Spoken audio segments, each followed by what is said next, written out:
और हमारा माशरा इसमें मुलव्वस है, तो हम गौर करेंगे कि कहीं इस बुराई में दानिस्ता या नादानिस्ता कहीं हम तो मुलव्वस नहीं हैं।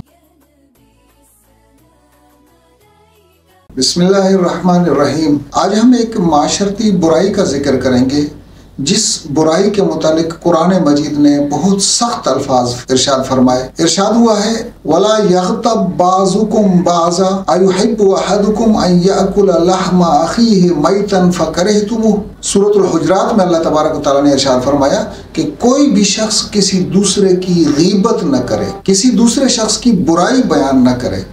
अयुहिब्बु अहदुकुम अन याकुल लहमा अखीहि मैतन फकरहतुमुह। क्या आप में से कोई ऐसा है जो अपने मुर्दा भाई का गोश्त खाना पसंद करे? गीबत दरअसल में एक ऐसी बीमारी है जिसका रूह से ताल्लुक है, एक रूहानी बीमारी है, एक रूहानी खबासत है जिसका इजहार इंसान अमली तौर पर करता है। गीबत होगी कि किसी शख्स की गैर मौजूदगी में उसकी बुराई का, उसके उयूब का, उसकी खामियों का दूसरों के सामने जिक्र किया जाए और उस पर बड़ा महजूज हुआ जाए, बड़ा खुश हुआ जाए, तो ये गीबत कहलाती है। हुजूर अकरम सल्लल्लाहु अलैहि वसल्लम मेराज पर तशरीफ ले गए, तो मेराज के मौके पर आप सल्लल्लाहु अलैहि वसल्लम को जन्नत और जहन्नम दिखाई गई थी। जहन्नम के अंदर कुछ लोग आप सल्लल्लाहु अलैहि वसल्लम ने ऐसे देखे जो लोग तांबे के नाखून रखते थे।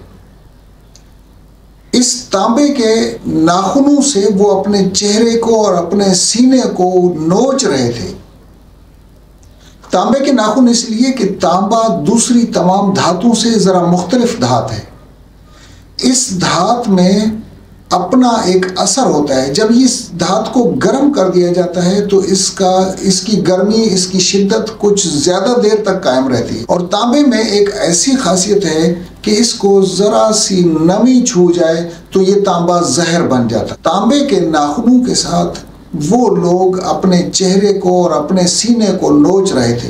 तो हुजूर अकरम सल्लल्लाहु अलैहि वसल्लम ने हज़रत जिब्राइल अलैहिस्सलाम से दरियाफ्त किया कि ये कौन लोग हैं? तो जिब्राइल अलैहिस्सलाम ने जवाब दिया, ये वो लोग हैं जो दुनिया में अपने भाइयों की गीबत किया करते थे। गीबत एक ऐसी बुराई, एक ऐसी खामी जो किसी शख्स में मौजूद है, उस खामी का उसकी गैर मौजूदगी में जिक्र करना, दूसरों के सामने बार बार बयान करना गीबत कहलाता है। लेकिन अगर कोई खामी या कोई ऐब किसी शख्स के अंदर मौजूद ही ना हो और अपनी तरफ से मन घड़त तौर पर घड़ घड़ कर किसी शख्स के ऊपर लगाई जाए कि फलां में तो ये खामी है, फलां में तो ये ऐब है, ऐसी चीज को तोहमत कहा जाता है। तोहमत के लिए कुरान मजीद में अल्लाह तबारक व तआला ने बड़ी सख्त वईद सुनाई है।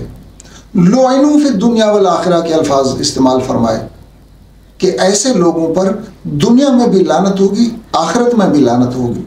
तो ये दो चीज़ें ऐसी हैं जो एक दूसरे से मिलती जुलती हैं, एक दूसरे के बहुत करीब हैं। एक गीबत, दूसरा तोहमत। गीबत एक ऐसी बुराई, ऐसा जुर्म, ऐसी खामी, ऐसी कोताही, ऐसा गुनाह है जो गुनाह इंसान करता है और उसको ठीक समझ कर करता है। अक्सर करके ख़वातीन इसमें मुलव्वस होती हैं। जहाँ बैठ गई किसी न किसी की गीबत शुरू कर दी, तो ये गीबत बहुत बड़ा जुर्म और बहुत बड़ा गुनाह है। गीबत वो गुनाह है जो जिक्र करने वाला जिक्र करता है, ये खामी अगले शख्स में मौजूद है, वो यहाँ खुद मौजूद नहीं है, लेकिन ये खामी उस शख्स की बयान की जा रही है, तो ये खामी उसमें मौजूद है। लेकिन अगर खामी मौजूद नहीं है तो ये तोहमत है। और गीबत के लिए हदीस में हुजूर अकरम सल्लल्लाहु अलैहि वसल्लम ने इरशाद फरमाया, अल गीबतु अशद्दु मिन ज़िना। ज़िना जैसा कबीह और मकरूह फेल, उससे भी गीबत बदरजहा कहीं बदतर है और हमारा माशरा इसमें मुलव्वस है। तो हम गौर करेंगे कि कहीं इस बुराई में दानिस्ता या नादानिस्ता कहीं हम तो मुलव्वस नहीं हैं।